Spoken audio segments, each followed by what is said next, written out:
오늘 야곱이 이제 유언을 하고 요셉을 장자의 상속분을 주는 내용을 말씀을 살펴보도록 하겠습니다.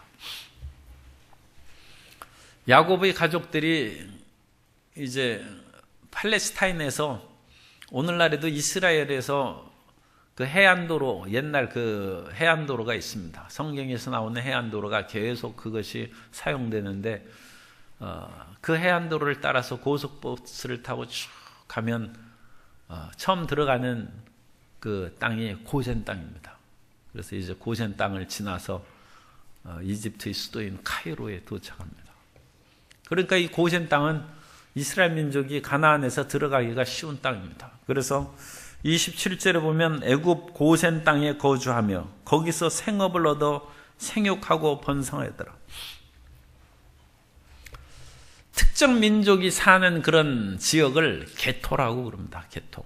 이 게토라는 지역은 원래 유대인으로 말미암아 생긴 단어입니다. 그래서 유대인들이 이슬람권에 살던 유대인들이 이슬람교를 절대 안 믿습니다. 하나님을 믿지. 그 사람들은 예수님은 아직 안 믿는데 어쨌든 구약에 나오는 그 하나님을 그렇게 열심히 믿고, 그래서 이슬람 사람들이 이 사람들을 좋아하지 않아서 특정 지역에 그냥 폐쇄적으로 살도록 그렇게 지역을 마련해 줬어요. 왜냐하면 그 사람들이 정치, 경제적인, 특별히 흩어져 살던 유대인들이 경제력을 상당히 가지고 있기 때문에 그것이 오히려 주변 다른 그 민족들의 노략 대상이 되기도 하죠. 그것으로 인하여 많이 약탈당하고 죽기도 했습니다. 그런데 또 그 경제적인 힘으로 말미암아 없애버리지 않고 그 폐쇄되긴 하지만 그 지역에서 모여 살게 했습니다. 그것이 게토입니다. 게토. 그래서 이 게토의 지역은 유럽의 곳곳마다 생겼어요. 그래서 유럽 사람들이 유대인들을 상당히 싫어했습니다. 그러면서도 유대인들이 그 속에서 살아갈 수 있도록 그 게토의 지역을 마련해 줬다. 그런데 이제 이 고센 땅에서 사는 것이 어느 면으로는 이 게토의 기원이라고 할 수 있어요. 그래서 그 지역에 유대인들이 산다. 이런 곳이 곳곳마다 있습니다. 오늘날 영어에서 게토는 미국인들이 이제 소수민족이나 특히 흑인들이 모여 사는 그런 동네를 게토라고 그럽니다. 그러니까 그런 지역은 별로 백인들이 들어가 살기를 원하지 않죠. 그래서 잘못된 용어로는 그런 우범지역을 뜻하는 그런 의미로도 이제 나타납니다. 그런데서 이 게토란 말이 별로 좋지 않고 이제 타운이란 말을 붙이는 게 좋겠어요. 그래서 한국인들이 살면 코리아 타운이 되고, 차이나 중국 사람들 살면 차이나 타운이 되고, 그래서 이제 주 타운이 된 것이죠. 이 고센 지역이 주 타운이 돼서 유대인 지역이 사는 그런 타운이 되고, 유대인들은 그 타운에서 모여 살면서 유대인의 독특한 생업을 이제 하는 것이죠. 그래서 거기에서는 돼지고기는 안 팔고 자기들이 먹는 그런 음식들을 만들어 팔고, 또 이 고센 땅에서는 목축을 하면서 그와 같이 해서 애굽 사람들은 별로 좋아하지 않는 그런 목축 생활을 이제 거기서 행하고, 그럼 코리아 타운에서는 뭐 합니까? 코리아 타운에서는 김치를 팔아야죠. 그래서 우리는 거기에서 한국 음식점, 중국 차이나 타운에는 중국 음식점이 있는 것처럼 우리는 김치를 팔고 거기에서 인삼도 팔고, 또 코리아 타운에는 태권도 도장도 세우고, 그리고 코리아 타운에는 교회가 있습니다. 차이나 타운에는 중국집이 있고, 중국 사람들은 가는 곳마다 중국집을 세우고, 한국인은 가는 데마다 교회를 세웁니다. 그래서 세계 곳곳마다 흩어진 디아스포라 코리아죠. 디아스포라 한국인이 있는 곳에는 교회가 있습니다. 유대인들도 가는 곳마다 회당을 세웁니다. 그래서 그것은 현대적인 이제 코리아 타운이라든지 주 타운이라든지 그런 차이나 타운의 그런 하나의 특징적인 모습입니다. 그래서 거기에서 함께 모여서 생활을 하는데 하나님께서 복을 주셔서 생육하고 번성한다. 그것은 생육하고 번성하는 것은 하나님의 일반적인 뜻입니다. 그것이 창조의 그런 명령이고 하나님의 섭리라고 할 수 있는데, 창세기 1장 28절에 보면 하나님이 그들에게 복을 주시며 하나님이 그들에게 이르시되 생육하고 번성하여 땅에 충만하라. 땅을 정복하라. 바다의 물고기와 하늘의 새와 땅에 움직이는 모든 생물을 다스리라 하시니라. 그래서 하나님은 원래 인류가 번성하도록 복을 주셨어요. 그러니까 사람이 특별히 그냥 기도 안 하도 결혼하면 자식을 낳는 것입니다. 그건 하나님이 원래 그러도록 섭리하셨습니까? 자식을 낳는. 그런데 그렇게 못 날 때가 있죠. 그것은 인생에 죄가 있어가지고, 그것은 꼭 그 아기 못 낳는 사람이 아니라 아담과 하와 이래로 죄악이 누적되고 사회적인 잘못된 그것이 누적되어 있기 때문에 이 하나님의 창조 명령이 방해의 장애물이 여러 가지 생긴 거예요. 그런 것들이. 그러니까 그런 때에는 그런 장애물을 제거하는 특별 기도를 올려야 되는 것입니다. 하나님은 정상적으로 생육하고 번성하도록 만들어 주셨는데, 그렇게 되지 않을 때는 주님께서 십자가에 달리셔서 나를 율법대로 지키지 못하고 살아감으로 말미암아 생육을 못하게 한 그런 저주에서 나를 해방시켰다. 그건 하나님의 특별한 은혜를 붙잡고 기도해야 되는 것입니다. 유대인들은 이와 같이 하나님의 일반적인 문화명령이라고 그래요. 일반적인 그런 섭리로 생육하고 번성할 뿐만 아니라 특별한 섭리가 있어요. 그것은 아브라함을 하나님께서 선택하셔서 아브라함의 자손을 큰 민족을 만드시겠다는 것은 하나님의 특별 섭리입니다. 그래서 아브라함이 이삭을 낳고 이삭이 야곱을 낳고 야곱의 자손들이 지금 애굽 고센 땅에 살고 있는데, 큰 민족이 되기까지 끊임없이 생육하고 번성할 것입니다. 그건 창세기 12장 1절로 3절에 보면 야곱께서 아브라함에게 이르시되 너는 너희 고향과 친척과 아버지의 집을 떠나 내가 내게 보여줄 땅으로 가라. 내가 너로 큰 민족을 이루고 내게 복을 주어 내 이름을 창대하게 하리니 너는 복이 될지라. 너를 축복하는 자에게는 내가 복을 내리고 너를 저주하는 자에게는 내가 저주하리니 땅의 모든 족속이 너로 말미암아 복을 얻을 것이니라 하시니라. 그러니까 이것은 아브라함에게 주신 특별한 하나님의 뜻입니다. 그럼 아브라함의 자손은 큰 민족을 이루도록 생육하고 번성한, 이 약속 이른 단어가 27절에 있는 생육하고 번성하였더라. 하나님께서 창조적인 그런 은혜, 더 나아가서 구체적으로는 아브라함에게 약속하신 그 약속이 성취되고 있는 것을 지금 확인하는 거예요. 그래서 우리가 이와 같이 성경을 읽을 때도 일관성 있는 그런 그 흐름을 깨닫고 그것을 기억해야 돼요. 드라마의 다음에 어떻게 될 것인지 그 드라마의 그런 대가들은 착 하면 아는 것처럼 성경을 그렇게 알아야죠. 연속극 그거 아무리 잘 알아봤자 여러분이 무슨 전업 작가가 될 겁니까? 그것을 인하여 또 작가가 돼가지고 또 이름을 날릴 수도 있어요. 그러나 그것은 두 번째고, 첫 번째는 하나님의 섭리를 그와 같이 우리가 짐작하고 깨닫는 것이 중요한 것입니다. 그리고 생육하고 번성해 나아가는 과정에 야곱은 이제 떠날 날이 가까운, 사람은 죽어도 우리는 실망하지 않는 것은 또 우리의 자손이 태어나기 때문입니다.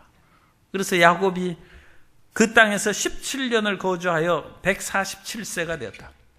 유인물 보세요. 이건 이제 좀 복잡한 것이니까 유인물 보시면 이 루터의 계산에 의하면 거기 찾으세요. 야곱의 유언, 야곱이 147세가 되었다. 루터의 계산에 따르면 야곱은 가나안에서 아버지 이삭을 떠나서 77세에 밧단 아람 외삼촌 집으로 갔어요. 77세에 갔어요. 그 다음에 14년째인 거기에서 14년에 머슴처럼 일했지 않습니까? 14년의 끝에 요셉을 낳았어요. 그때가 91세에 라헬로부터 요셉을 낳았고 6년을 더 지내서 20년을 채웠어요. 그래서 97세에 가나안으로 돌아왔어요. 참 기가 막히죠, 그죠? 그러니까 100살에 아브라함이 이삭을 낳고 그랬으니까 뭐 별로 놀랄 거 없어요. 97세 가나안으로 돌아왔고 가나안에서 33년을 지냈어요. 그 33년을 지낼 때 아버지 이삭이 돌아가셨어요. 33년을 지내다가 130세가 되어서 애굽으로 내려갔고 이 130세 때 그 아들 요셉의 나이가 39살이에요. 39살. 그리고 130세에 애굽으로 내려가서 17년을 더 살았으니까 147세가 되었어요. 그래서 이 요셉은 야곱은 별로 오래 못 살았어요. 147세밖에 못 살았어요. 너무 고생을 많이 하고 그래서 일찍 돌아가셨어요. 왜냐하면 그 아버지는 180세 살고 할아버지는 175세 살았어요.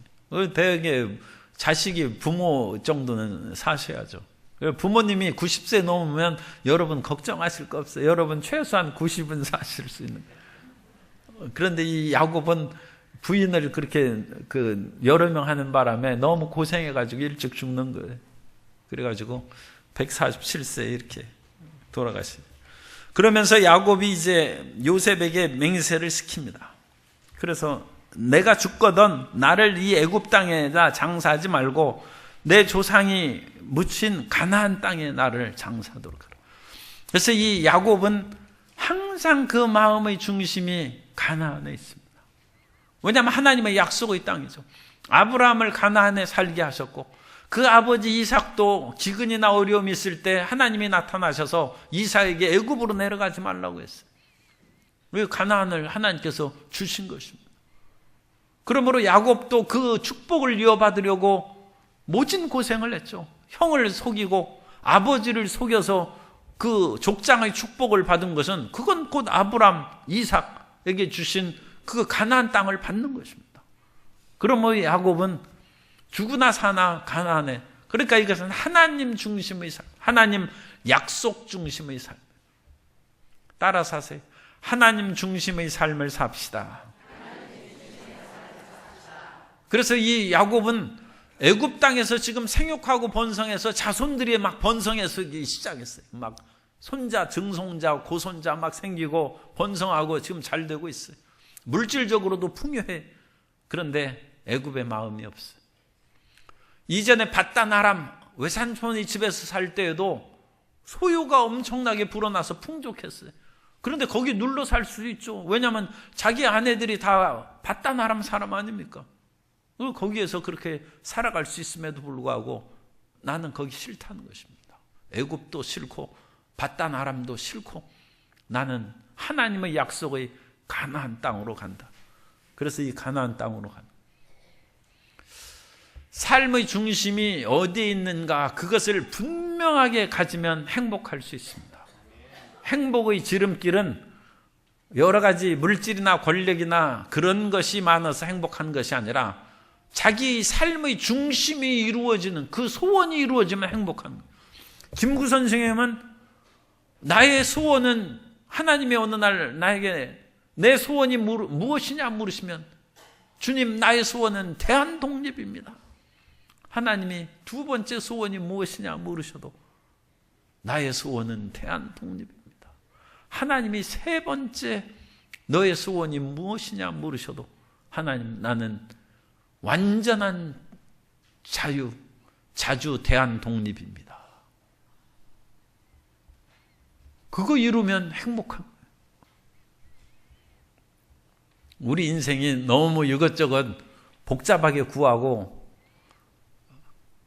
그것으로 인하여 행복을 얻으려고 하면 참 행복해지기가 어려울 수 있고 또 하나 이루면 또 다른 것이 욕심나고 항상 마음에 부족한 것으로 가득 채워서 살아갈 수 있어요. 그런데 그 무엇인가 정말로 명확한 대의죠. 그런 목표가 있으면 그거 이루어지면 내 인생 산 겁니다.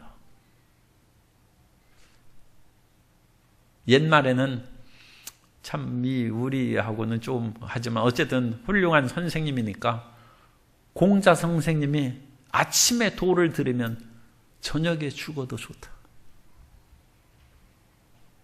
그런 그 마음의 어떤 비전이 있어야죠. 그런 꿈. 그것이 행복한 것입니다. 돈 100만 원 있으면 그거 채워지면 행복합니까? 1000만 원 있어야죠. 1000만 원 있으면 1억 있어야죠. 끊임없이 100억 있고 1조 있고. 그래서 1조 있는 사람도 불행해요. 어떤 사람은 2조 4천억 있는 부인하고 이혼하면서 그 이혼 위자료로 1조 2천억을 내라고 했는데 실패했어요. 패소해가지고 100억도 못 받는다고 그렇게 돼 있어요. 그 뭐 1조 있는다고 해서 되는 것도 아니고 그것을 행복한 것도 아니고 하나님을 향한 그런 꿈이 있어요. 야곱은 가나안 땅에서 하나님의 그런 약속의 땅에 대한 그런 분명한 비전이 있고, 그래서 요셉이 이제 허벅지 아래에 놓고, 허벅지 아래는 그 항상 나오는 그런 그 생식의 근원입니다. 그곳에 손을 놓고 엄중한 생명의 맹세하는 거예요. 그것은 그 자체 무슨 몸의 부분이나 그런 것이 중요한 것이 아니라 생명을 걸고 맹세한다는 그런 의미, 그런 아주 엄중한 맹세입니다. 반드시 이것을 시행하도록 하라. 그래가지고 나를 그렇게 메어서 장사하라. 그렇게 해서 아브라함이 그 안에 사라를 그 묻기 위해서 산 막벨라 굴에 이제 나를 매장하라는 것이죠. 그래서 내가 조상의 땅에 묻힌 것이다. 그러니까 나는 우리 오늘날 예수님 믿는 사람 용어로 하면 나는 무슨 일이 있어도 천국 간다는 거예요. 나는 무슨 일이 있어도 하나님의 나라에 들어가고 하나님 나라에 묻힌다는 것입니다. 그래야지 이 세상의 아무리 부귀영화, 애굽의 번영과 부귀영화가 나를 유혹한다 할지라도 난 이 세상에 마음 둘 수 없다는 것입니다. 이 세상은 내가 정줄 수 없다는 거예요. 나는 하나님 나라 간다는 것입니다. 그 마음에 이제 결단을 하는 것이죠. 그리고 나서 야곱이 이제 그 요셉의 그런 맹세하는 것을 본 후에 31절에 보면 야곱이 또 이르되 내게 맹세하라 하매 그가 맹세하니 이스라엘이 침상머리에서, 여기서 이름이 또 바뀌죠. 이스라엘이, 야곱이 이름을 안 쓰고 이스라엘이 침상머리에서 하나님께 경배하니라. 지금 이 야곱이 육신적으로는 힘없고 말이지 그 몸의 가누기가 쉽지 않아요. 그런데도 불구하고 자기의 이런 중차대한 그런 사명을 요셉이 맹세하고 이루겠다고 하니까 거기에서 침상머리에서 하나님께 경배한다. 마지막 남은 그 모든 힘을 다해서 하나님께 경배한다. 그래서 거기 글을 보세요. 유인물 제가 써놓은 거예요. 주님, 제게 남은 마지막 힘으로 주를 경배하게 하소서. 여러분, 마지막 힘이 남으면 뭐 하겠어요? 마지막 남은 힘으로 하나님께 꿇어 엎드려 경배한다. 주님, 사실 그 죽을 때 뭐 그런 힘도 없죠. 그러나 하나님, 내 인생 그냥 편의상 우리 100살로 하겠습니다. 주님, 이 100년을 지켜주시고 살게 해주신 하나님 감사합니다. 마지막 꿇어 엎드려 경배함. 그게 옛날 선비 정신이에요. 옛날 선비들은 왕을 그렇게 섬겼어요. 그래가지고 왕을 위해서 목숨을 다해서 불사이군이라 해서 나는 2명의 왕을 임금을 섬기지 않는다 해서 죽기도 하고 그러고 또 충성하는데 이 왕이 믿을 수가 없어. 변덕쟁이에요. 그래가지고 유배를 보내고 말이지 저 멀리 그렇게 흩어보내는 거예요. 그러면 유배를 보내서 나간 그 신하가 마지막 그 금부도사가 사약을 들고 오지 않습니까? 사약을 들고 오면 이 나쁜 왕, 내가 끝까지 믿었는데 나를 이같이 마지막까지 배신하는구나 해서 사약을 집어 던져야 되지 않습니까? 그런데 그렇지 않아요. 마지막 죽음 앞에서 그 마음이 얼마나 고통스럽고 마음이 배신감이나 아니면 슬픔이 가득하겠습니까? 그런데도 불구하고 그 마지막 조선시대 그 양반이, 그 선비정신이죠. 무릎을 꿇고 북향사배를 임금을 향하여 마지막 경배하고 사약을 들어서 마시고 죽는 거예요. 신앙으로 보면 그거 참 대단한 거예요. 우리가 죽을 때도 그렇게 죽어야 돼. 어떤 그런 상황이 처다한다 할지라도 주님, 제 마지막 남은 힘을 다하여 주를 경배하게 하소서. 그리고 마지막 남은 말에 반드시 뭐 여러 가지 탄식과 그런 거 할 필요 없어요. 마지막 남은 내 입술이 말은 주님을 찬양하는 거예요. 마지막 죽을 때 할렐루야 하고 그렇게 우리가 죽어야 돼. 마지막 생각이 이제 끊어지기 직전 아닙니까? 마지막 우리의 남은 생각은 주님에 대한 사랑으로 우리 마음의 마지막 생각을 마무리한다. 그 예수님 중심으로 사는 것이, 하나님 중심으로 같이 마지막 힘으로 주를 경배하고 마지막 말로 주를 찬양하게 하소서. 주님, 제게 남은 마지막 생각으로 주를 사랑하게 하소서. 이 사랑이라는 것이 원래 생각한다는 우리 옛말에서 사랑이 나오는 거예요. 그리고 마지막 생각하는 사람이 사랑하는 사람이에요. 생각 안 나는 사람은 사랑 안 하는 거예요. 그러니까 누가 이렇게 전화했는데 내가 그동안 생각을 못했네. 사랑 안 한다는 얘기. 그러니까 그 얘기 절대 하지 마요. 생각 안, 물론 정직한 것은 좋아요. 그런데 그래가지고 그 사람 마음 또 상하게 할 필요가 뭐 있어요. 생각하고 있는 것이 사랑하는 것이고 그 사람이 생각이 안 나는 것은 마음이 없다는 얘기예요. 우리 마지막 생각이 하나님을 생각하는 것이 되기를 바랍니다. 그것이 사랑하는 것입니다. 그리고 나서 야곱이 이제 요셉의 두 아들을 양자로 삼는 이야기가 거기에서 나옵니다. 그 일 후에 요셉이 이제 아버지가 병들었다는 얘기를 들었어요. 그러자 두 아들 므낫세와 에브라임을 축복받게 하기 위해서 이제 아버지께 모시고 가는 거예요. 이게 아름다운 거예요. 아버지가 병드셨으면 혼자 병문안 오지 말고 자기 자식들을 데리고 와서 축복받게 해야 돼요. 우리나라는 어떻게 그거 잘 명심해서 해야 돼요. 그런데 그 아버지가 신앙이 없고 그런 축복권에 대하여 인식이 잘 없어요. 그런데 아버지가 돌아가시면 재산 받아야죠. 그거 문제가 아니라 아버지의 마지막 축복을 받는 거예요. 지금 요셉이 총리로 돈이 없어요. 권력이 없어요. 그리고 그 아버지 야곱은 가나안에서 이민 와가지고 돈도 없어요. 그런데 그 아버지를 뭐하러 자식들을 데리고 찾아갑니까? 마지막 아버지의 축복을 내 아들 에브라임과 므낫세에게 받게 한다. 영적인 그런 권위 의식. 그래서 이 유대인들에게 있어서 가정의 교육은 상당히 그건 본받을 점이 있어요. 그건 하나님께서 아버지를 통하여 복을 주신다는 거예요. 그 가장을 통하여 복을 주신다. 그래서 아버지를 저주하는 자는 하나님을 저주하는, 죽는다는 그런 아주 엄격한 그런 의식이 있습니다. 그리고 부모님에 대한 모시는 그 마음도 참 끔찍해요. 왜냐하면 하나님을 모시는 것보다 아버지를 모시기, 부모님 모시기가 더 힘들다는 거예요.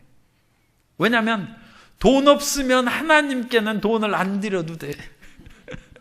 아니 돈 없는데 어떻게 드려요? 그러니까 돈이 한 푼도 없으면 11조 안 드려도 되는 거예요. 그런데 돈이 한 푼도 없어도 아버지는 봉양해야 된다는 거예요. 그게 유대인 의식이에요. 돈이 한 푼도 없어도 아버지는 동량을 해서라도 아버지를 공개하라는 거예요. 그 유대인의 가정의 교육이에요. 그래서 아버지 모시기가 더 힘들다는 거예요. 자기가 돈 없는데 아버지를 내가 어떻게 모시? 그러면 가서 동장을 해서 와서라도 아버지에게 먹을 것을 드리라는 거예요. 그런 가정의식이 있으면 부모가 그렇게 자기 부모님을 섬긴 것을 보면 자식이 그걸 그걸 섬기죠. 그러니까 그런 것은 참 유대인의 가정교육에 있어서 본받을 만한 것이라고 할 수 있습니다. 늙어서 이제 병이 들었어요. 그래서 전도서 3장 1절 이하에 보면 범사에 기한이 있고 천하만사가 다 때가 있나니 날 때가 있고 죽을 때가 있으며 심을 때가 있고 심은 것을 뽑을 때가 있으며 죽일 때가 있고 치료할 때가 있으며 헐 때가 있고 세울 때가 있다. 사람이 병들 때가 있고 죽을 때가 있다는 것입니다. 그래서 우리는 일단 100살까지 살기로 하고 너무 오래 생각하지 말고 하나님께서 주신 그런 천수의 때가 우리에게 다가오면 마음을 그렇게 딱 정해야 돼. 그래서 내가 이제 죽을 병에 걸렸구나. 그러면 죽을 준비를 하는 것이 좋습니다. 참 송구스러운 얘기입니다만 그분에게 누가 되지 않기를 바랍니다. 제가 아는 목사님이 90 되셨는데 진단해 보니까 폐암으로 종양이 있었다는 것이 발견됐어요. 그래서 그때 고민을 하셨어요. 수술을 할 것인가 말 것인가. 성도 여러분 어떻게 하면 좋겠어요? 수술을 했어요. 그런데 수술한 이후에 그 수술로 인한 후유증으로 2, 3년 자리에 누워서 고통스럽게 계시다가 돌아가셨어요. 그럴 바에는 그냥 놔두고 2, 3년 사는 것이 낫잖아요. 그죠? 수술 안 하고 그냥 종양이 놔두는 거예요. 그냥. 그 죽을 병입니다, 사실은. 그것을 수술해가지고 10년, 20년 더 사셨더라면 제가 이런 말은 결코 드릴 수가 없죠. 그런데 이제 결과론적이에요. 결과론적으로 보면 결국 그 수술해서 몇 달 동안 병원에 입원하고 그 이후로 방사성 치료하고 힘없으니까 그냥 제대로 일을 못하고 그 전에는 활발하게 다니시고 설교도 하시고 그랬어요. 그런데 수술한 이후에는 이제 폐암이니까 그 폐를 수술했는데 설교를 할 수 있겠어요? 그러니까 설교도 못하고 그렇게 몇 년을 고생하며 지내시다가 돌아가신 거예요. 그럴 바에는 그냥 조금 그거 있어도 계속 멀쩡했으니까. 계속 그렇게 지나면서 그러면 2, 3년 못 사시겠습니까? 그죠? 그럼 결과적으로 수술비 안 들지. 몸 방사성 치료하니까 고통당하지도 않지. 사람들하고 맑은 정신으로 대화하면서 드실 거 충분히 드시고, 그죠? 폐암 수술하고 그러면 먹을 것도 제대로 못 드시지 않습니까? 그러니까 죽을 병에 걸리면 어떡한다. 그것을 본인이 결정해야죠. 자식이 수술하지 말라고 하면 불효가 되고, 남이 그것을 누가 권면하고 이래라 저래라 할 수 있겠습니까? 그러니까 본인이 평소에 그것을 마음을 잘 정해놓고 하나님의 인도하심을 받으면 그런 것에 마지막까지 이제 덕스러운 그런 삶을 살 수 있다. 그 야곱이 이제 죽을 병들었다. 이제는 떠날 때가 가까운 것입니다. 그러자 이제 그 요셉이 두 아들을 데리고 와서 5절에 보면 내가 애굽으로 와서 내게 이르기 전에 애굽에서 내게 낳은 두 아들 에브라임과 므낫세는 내 것이라. 루벤과 시므온처럼 내 것이 될 것이오. 여기에서 요셉을 장자적으로 인정하는 말씀입니다. 원래 장자는 두 갑절의 상속을 받습니다. 그러므로 요셉은 루벤과 므낫세나 자기 형제들처럼 한 분깃으로 받는 것이 아니라 요셉의 두 아들이 내 아들로 편입되어서 므낫세에게도 한 분깃이 들어가고 에브라임에도 한 분깃을 나눠주니까 결국은 요셉이 두 갑절을 받는 거예요. 그러니까 요셉을 장자적으로 대우한다는 야곱의 유언입니다. 그래서 실질적인 그 장자의 상속은 요셉이 받습니다. 요셉이 받고 영적 장자의 상속분은 유다로 내려간 것으로 그와 같이 하고, 왜냐하면 유다를 통해서 다윗이 출현하고 메시아가 나오니까. 그래서 영적 상속은 유다 지파로 유다에게 가고, 실질적인 장자 상속은 요셉에게 가고, 르우벤은 죄진 것이 있어서 르우벤은 장자의 상속에서 박탈당했습니다. 그리고 이 당시 문헌에 보면 그 아버지가 장자를 결정할 수 있어요. 그래서 못된 자식은 장자에서 제껴버리는 거예요.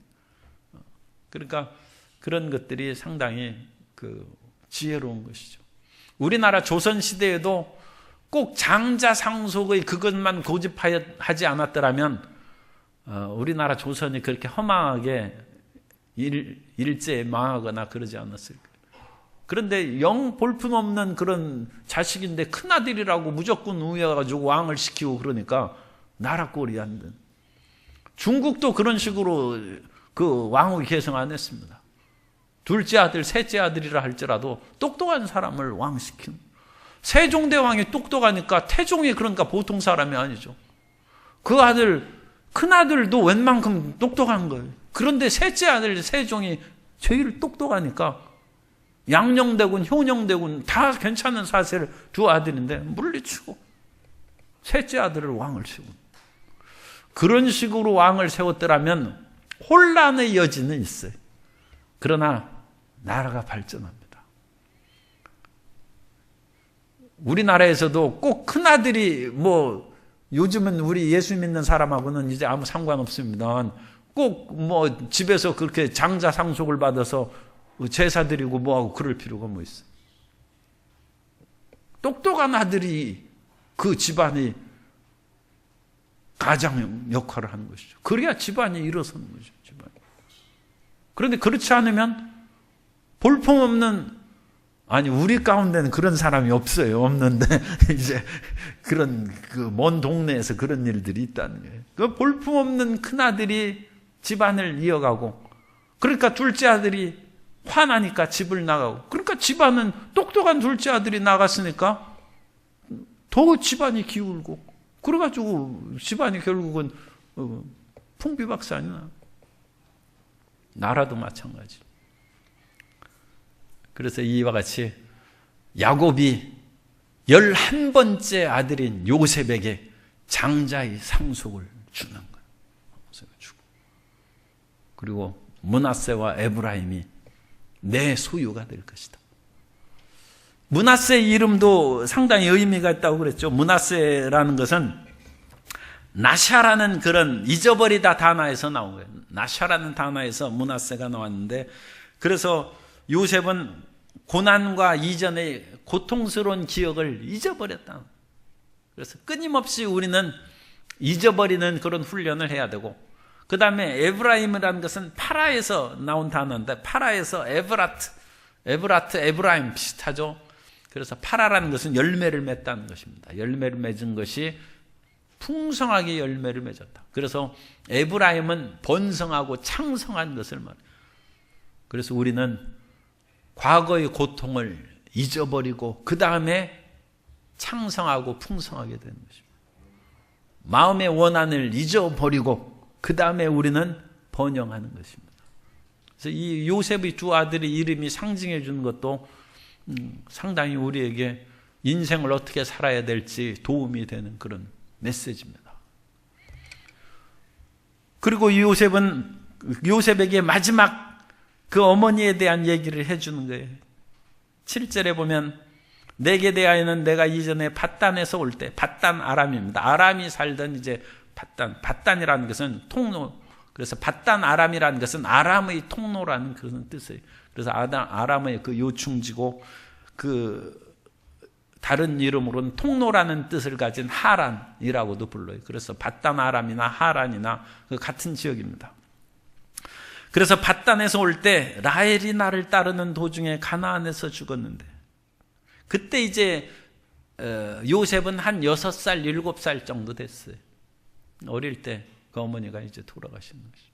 그래서 에브라네까지 길이 아직 멀리 떨어져 있는데 그 라헬이 돌아가셔서, 이 에브랏은 베들레헴입니다. 그래서 베들레헴 근처에서 묻었다는 것입니다. 그래서 라헬의 묘비가 있다. 그래서 그 어머니에 대한 그 묘지가 있는 것을 가르쳐주고, 마지막 야곱의 유일한 그런 사랑과 헌신의 사람은 라헬이죠. 라헬. 그래서 이 고집세고 자기중심의 이기적인 사기꾼 야곱이 깨어지고 변화되고 사람이 된 것은 라헬을 만났기 때문입니다. 라헬 때문에 14년을 머슴살이하고 그 모든 인생을 바쳐서 사랑한 사람이 이제 라헬입니다. 그 마지막 죽기 전에 그 어머니 라헬에 대해서 얘기를 하고 이제 그 다음에 이제 에브라임과 므낫세에 대한 축복 기도로 8절부터 이어지는데, 여기에서 우리가 이제 끝으로 하나 생각할 수 있는 것은 요셉 아들들의 정체성이라고 그렇게 쓰셨죠. 그래서 요셉은 비록 총리긴 하지만 가나안에서 온 그런 시골 사람으로 일종의 오늘날 우리식으로 얘기하면 고시 패스해가지고 출세한 사람이고, 그 어머니는 명문 집안에 온의 제사장의 딸에, 그러니까 애굽의 대제사장 헬리오폴리스라는 그런 신들을 섬기는 큰 도시입니다. 그 도시의 제사장의 딸에. 그리고 더군다나 이것은 그 당시는 애굽이 온 세상을 다스리는 그런 상황이에요. 그러니까 그런 나라의 제사장의 딸이니까 혈통으로 보면 요셉의 혈통이 자랑스럽겠어요? 어머니 혈통이 자랑스럽겠어요? 어머니 혈통이 자랑스럽겠어요. 이것도 이 비유가 그렇긴 하지만 그냥, 그래서 우리나라 사람이 미국 여자하고 결혼했는데 지금 미국에서 살고 있어요. 요셉이 애굽에서 사는 것처럼. 그러면 미국 시민이 되는 것이 좋아요? 한국 시민이 되는 게 좋아요? 아니, 그리고 미국에서 살고 있는데 어머니는 백인이고 아버지는 코리안 아닙니까? 코리안은 유색인종이에요. 별로 대접 못 받습니다. 그런데 이 에브라임과 므낫세가 아버지의 국적을 선택한, 이게 놀라운. 그래서 미국 시민이 된 것을 포기하고 한국 국적을 그것을 취득하고 나는 한국 사람이라고 선언합니다. 요셉이 자식을 잘 키운 것이고, 그것은 하나님의 섭리 가운데 에브라임과 므낫세 지파가 이스라엘의 지파로 들어오는 계기가 되는 것입니다. 오바마 대통령도 아버지가 케냐 사람이에요. 어머니는 미국 사람이고, 오바마 대통령은 그 아버지도 훌륭한 사람이에요. 60년대 케냐에서 미국으로 유학 온 사람이에요. 나중에 케냐에서도 상당한 역할을 한 것으로 그와 같이 알려져 있습니다. 그런데도 오바마 대통령은 아버지의 국적이 아니라 미국 시민 되고, 또 잘 돼서 미국 대통령까지 됐으니까 더 잘 됐다고 할 수 있죠. 그런데 한국 사람이면 여러분, 한국 국적 포기하고 그렇게 미국 시민 되고 영국 시민 되고 중국 사람 되고 그런 것이 좋습니까? 어떻습니까? 우리나라 조선족들은 많은 사람이 한국 국적을 포기하고 중국 사람이 됩니다. 그런데 이스라엘 사람들은 안 그럽니다. 이스라엘은 하나님에 대한 신앙 때문에 그렇습니다. 이스라엘 민족은 하나님을 경외하는 민족이다. 그래서 우리 민족의 유일한 정체성을 그런 신앙, 그래서 정말 자랑스러운 교회를 만드는 것이 우리의 과제요 사명입니다. 나는 이 세상의 어떤 나라들보다 한국을 선택한다. 그것은 한국이 가장 하나님을 잘 믿기 때문이다. 그런 나라가 됐으면 그런 바람과 기도를 우리가 함께 드려야 될 줄로 믿습니다. 오늘 우리 야곱의 유언과 요셉의 장자에 대해서 살펴봤습니다. 그래서 모여 사는 유대인의 지역, 개토가 있고 코리아타운이 있다. 그리고 그런 속에서 민족적 정체성을 이루는 그 일을 생각하고, 또 어떤 일이 있어도 하나님 중심으로, 야곱이 끈질기게 가나안을 간다. 그런 것처럼 우리 인생의 가장 중요한 목표를 하나님께 두고 사는 그런 우리 삶이 되게 해달라고 기도하시고, 하나님의 뜻 가운데 우리의 모든 삶에 주의 영광이 드러나는 복된 은혜가 임하도록 우리 함께 기도하고 주의 영광의 역사가 나라에 임하도록 힘써야 될 줄로 믿습니다.